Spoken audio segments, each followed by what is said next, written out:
Welcome to the first Vodcast from BURST, filmed at BOUST 2024, kindly funded by Astellas.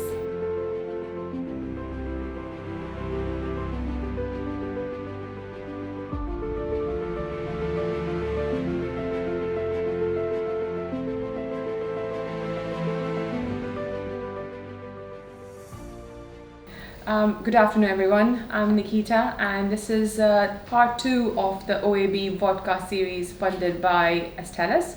I have with me a real panel of experts this afternoon. I'm going to let them introduce themselves. They probably need no introduction, but starting with Arjun here. Hi, I'm Arjun Nambiar. I'm a consultant urological surgeon at Newcastle Hospitals with an interest in robotic benign reconstructive urology and pelvic oncology. I'm also a member of the EAU Guidelines Methods Committee and the EAU Non-Neurogenic Female LUTS panel. Hi, I'm Hashim. I'm a urological surgeon at the Bristol Urological Institute, and my main area of interest is female and functional and reconstructive urology and urodynamics. And I am on the male LUTS EAU guidelines, and I was on the ESFU committee for 8 years and finished my term, and currently on the BOUST female and functional urology and neurourology committee. My name is Mehwash Nadeem. I'm a consultant urological surgeon at James Cook University Hospital, and I specialize in female functional reconstructive and neurourology, and I am a member of the FNAU executive committee. Brilliant. Thank you so much for joining us and giving us your time. So we discussed a case in the first part of the series. We're going to continue with the same history. So we have a 43-year-old lady presenting with a classic OAB, urgency, nocturia frequency, urgent continence, using 3 pads a day. She has tried oxybutynin, solifenacin, mirabegron, none of which worked, and was in the process of discussing surgical options with her consultants. She still hasn't decided, but she wants, she's a PhD herself and wants more evidence. So I'm going to start with you, Mehwash. Can you talk us through what's the latest evidence in the world of OAB medication, and what are the new sort of guidelines in terms of anticholinergic medications currently? Thank you, Nikita. So when you talk about the guidelines, we are basically in the UK, we follow the NICE guidelines, and the updated January 2024 guidelines suggest that you still offer the first line anticholinergic. However, there is an extension to that statement where there's a special emphasis on taking into account other comorbidities that can affect your anticholinergic prescription, such as the presence of cognitive impairment, patient with incomplete bladder emptying. And it go on to say that you have to review all the medications to understand the overall anticholinergic load. And if any concern, you go on to the second line, which is your beta-3 agonist. Having said that, the AUA guidelines with SUFU has been updated in March 2024, which is now focusing on shared decision making between the clinician and the patient. So like your index patient, it will be more like a discussion with the patient about their choices, their desires, and acceptance about the side effect profile of each treatment you're going to offer. Great, thank you for that. I suppose in the panel in the morning, we focused on female OAB, and considering you're a member of the male LUTS panel, I wanted to shift gear a little bit and talk about how would you manage a man with OAB. What are the sort of differences in assessment? I know that massively different, but what kind of points would you focus on in your assessment, in your medical management for men with OAB? Thanks, Nikita. So in terms of OAB and men, it depends really. One is on the age of the patient. So younger men will have OAB and unlikely to have bladder outflow obstruction.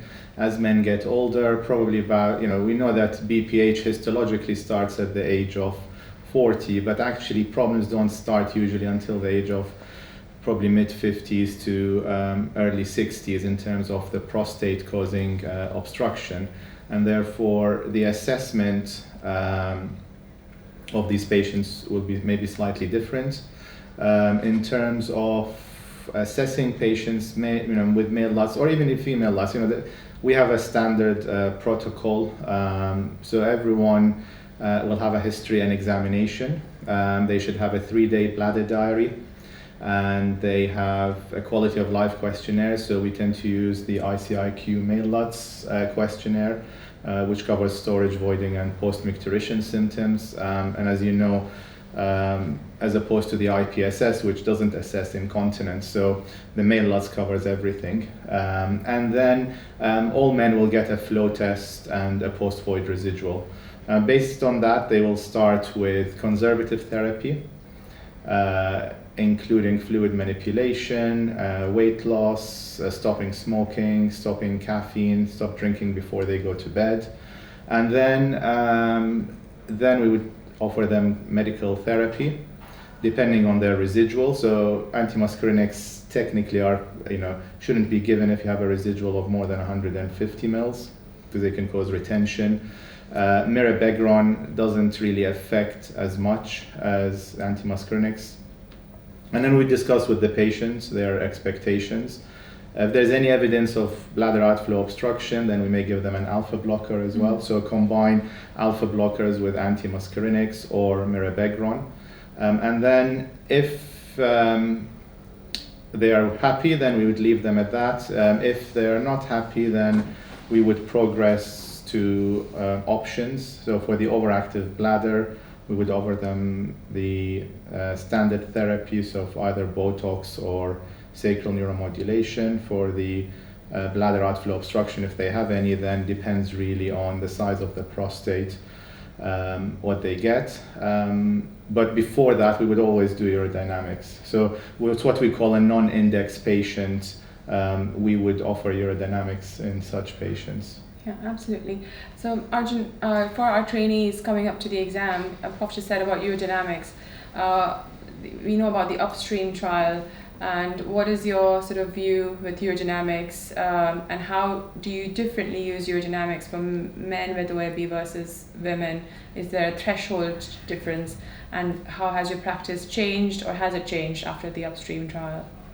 So thanks, Nikita. The Prof was very careful, as always, with his words there. And he said for non-index patients, and I think that's one of the key things, is that when you have, it's very clear for most of the guidelines that when you have index patients, urodynamics is probably not necessary, and it's not going to change your management decisions. But when you have, and as people will recognize, a lot of our patients are not the classic index patients a lot of the time, then it can be useful in guiding treatment decisions. So I think from my perspective, the trial itself probably hasn't changed anything very much, but the definitions of when you would want to do urodynamics has to be based on an individual patient basis, depending on what their presentation is, what their symptoms are, and what you think your options will be moving forwards as to how you treat them. And obviously, whether they're male or female will make a significant difference, because there are those confounding factors in men. If they've got mixed symptoms, then the causes for that are very different from what they would be in women. So we briefly discussed in our last session about PTNS, Botox and SNS.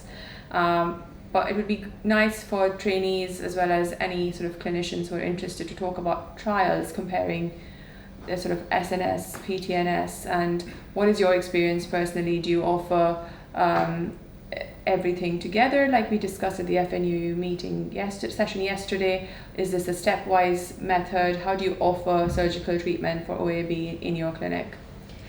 Thanks, Nikita. So in the UK practice, we all know we offer stepwise, but the guidance is, and in the specialist practice, and I'm sure my colleagues would agree, we offer them all options because it's a shared decision making, as I mentioned. NICE obviously recommend stepwise approach, but when you move from conservative medical treatment towards intervention, it's best to lay out all the options with pros and cons, and then discuss with the patient what their preference is. So, for example, the SNS, PTNS and Botox, they all are at the same level, but you have to really lay out the pros and cons. And the patient can choose, for example, if they choose Botox, are they able to come for their regular 6-monthly or yearly appointment? Can they do self-catheterization? Do they accept the risk of recurrent UTIs? if they are going for SNS, for example, do they accept to have an implant? Because for some patient it can be a bit daunting to have an implant inside, the risk of infection, the risk of lead migration, so a lot of these things. And within SNS now there are so many different variables coming in, so that needs a lot of discussion with the patient. So yes, I would lay out all the options in front of the patient and help them choose, give them some information, they go home, read about it, come back and discuss. Yeah. In terms of PTNS, Prof, do you offer it to your male patients, and what is the evidence in this area? So we don't actually offer any PTNS to patients. Okay. So our patients don't get offered PTNS purely based on the fact that the NICE guidelines still haven't been updated regarding PTNS. The data hasn't been updated. The AUA guidelines equally have moved it up. Well, the EAU guidelines have put it up sort of after conservative and medical therapy, and the AUA again is now sort of saying yes, all three are together. But the data for PTNS, whether for male or female, is not very good, and certainly there's hardly any data for men. Yeah, makes a lot of sense. And then Arjun, Prof talked about PTNS and the new sort of developments in that area. In terms of SNS, there's a lot going on in that field, and I know Newcastle is quite a high volume centre. Can you talk to us about what are the new options in terms of rechargeable, MRI compatible, etc. For the trainees coming out to exam? Give us a brief overview of different ways you could do SNS. Sure, yeah, so SNS, as we've already spoken about, is one of the surgical options for overactive bladder management, and the technology has been evolving. The batteries have been getting smaller. The capacity of the batteries is improved, as with so many other battery technologies in other fields as well, so you would expect that. So the batteries last longer. There are rechargeable options as well. So their batteries perhaps last a little bit less in terms of longevity, but you have the advantage of being able to recharge them as required, depending on usage. And the size of the implants has been getting smaller. So overall, the technique for implantation hasn't really changed very much at all.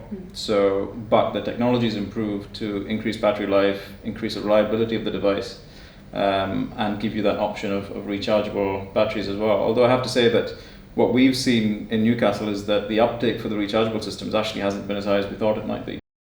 In terms of implantation, can you sort of tell us what are the sort of steps, and at 2 weeks what happens to them, and then how do you assess whether someone gets a permanent lead? Sure. So what we do is that we do what we call a peripheral nerve evaluation, which is a temporary lead placement for 2 weeks, and they complete bladder diaries for 2 weeks, and they come back to see our specialist nurse at the end of that 2 weeks to go through the bladder diary and see if they've had what they perceive to be an improvement, and whether that improvement is then reflected in their bladder diary as well. And if we can confirm that, and if there has been an improvement, then they're offered the permanent implant. Now, historically, we have offered 2 trials, 2 peripheral nerve evaluations, but we're moving more and more towards a dual lead trial these days. So you have a temporary lead on both sides at the same time in the same sitting on the first placement, and they're tested separately. So 2 weeks on the first one, 2 weeks on the second one, and then we can see which is better, and then use the one which has worked better. Yeah, so that's what we tend to do. So it's now they come back, have their assessment, see which leaders work better, and then get listed for a permanent implant if it's worked for them. I suppose that just leaves us with one treatment option that we haven't discussed, and that's augmentation cystoplasty. So we had this discussion briefly in the morning. There's some people who don't want to mention that option on the table, the first consultation, and sort of try everything and then fail, and then we'll talk about that. How do you sort of mention the augmentation? At what point in your consultation do you talk about it? So when I see patients, I mention it after. I mention it at the beginning, but I say it's only after we try try Botox and or sacral neuromodulation. So I wouldn't offer it as a second line or third line therapy until they try Botox or sacral neuromodulation. And purely the fact, I think, Mehwash mentioned an interesting point about the self-catheterization. So we teach everyone self-catheterization. And it's usually, people don't want Botox because of the self-catheterization, but with an augmentation, they'll have to self-catheterize as well. Yeah. So you have to learn how to self-catheterize unless you do, either urethral or do a mitrophinol, for example. And it's major reconstructive surgery, and it has complications. I've really not had any patients who would want that before trying Botox or sacral neuromodulation. But I think it's important to mention it at the beginning, just so that they know that if this therapy fails, and for their expectations, that there is something that can be done. Yeah. But why not exhaust the minimally invasive therapies first before going on to the major therapies? And if you do end up there, then obviously there is the BURST information leaflets that you can give them to read about the procedure. And the risks. Prof said something about minimally invasive. So I'm looking at you, Arjun. Augmentation cystoplasty and minimally invasive surgery. Where are we at? Are we doing any? What are the differences? And is there any evidence? Augmentation cystoplasty is a big step. It's a big procedure, surgical procedure. So there's going to be, as Prof said, there's going to be very, very few people who opt for that before they've tried Botox or sacral neuromodulation. So it is very much a third line therapy, if using that sort of terminology. But if you are going to do it, I personally believe that minimally invasive surgery is the way to offer it, because we know from cystectomy data that complication rates are lower, hospital length of stay is lower. I believe complication rates could be significantly lower, and it's a more efficient way to do the operation. I think we do it for cystectomy all the time. We're well used to using bowel in the urinary tract, so we know what we're doing when it comes to using bowel. So there's no reason why we shouldn't be doing it with a robotic approach. Now, when it comes to those few cases, and there are few cases, there are not very many nowadays, where we do need to do it, we could do it with a minimally invasive approach, definitely. Absolutely, yeah. I think that's been a very comprehensive discussion on the evidence and sort of assessment, management of patients with OAB. I usually benefited from it, and I'm sure everyone listening will as well. Is there anything we think we've missed or not touched upon in the discussion? Please feel free to add it to this point.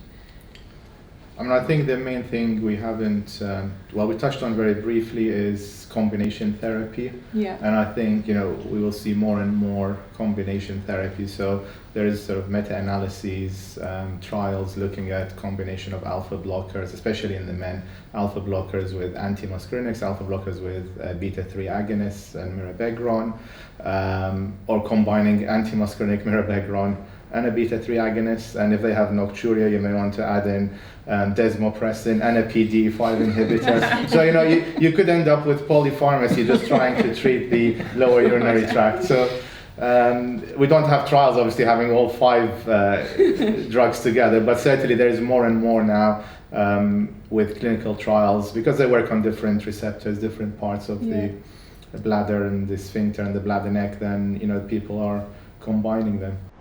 I'd like to thank all of you. Thank you for your time. We really, really appreciate that. And thank you, Estella, for funding this, and I hope you all enjoyed it. Thank you. Thanks very much. Thank you. Thank you, Nikita.